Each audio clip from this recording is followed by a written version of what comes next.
O influenciador Samuel Santana, conhecido como Gato Preto, e a namorada dele, Bia Miranda, sofreram um acidente na manhã dessa quarta-feira na Avenida Faria Lima, em São Paulo.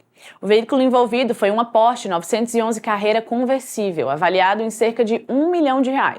Segundo Bia, o carro havia sido quitado apenas um dia antes da batida.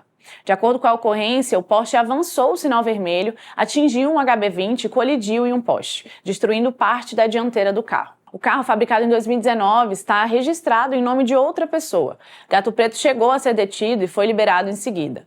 Nas redes sociais, o influenciador comentou sobre o prejuízo milionário e disse que perdeu R$ 1,5 milhão. Já Bia Miranda afirmou que pretende arcar com os custos do veículo atingido, independentemente de quem foi o responsável pelo acidente. Ela relatou ainda que estava mexendo no celular no momento da colisão e disse que vai pedir desculpas ao dono do HB20. E para acompanhar mais detalhes sobre o acidente envolvendo o Porsche de Gato Preto, acesse metrópolis.com e o nosso canal no YouTube.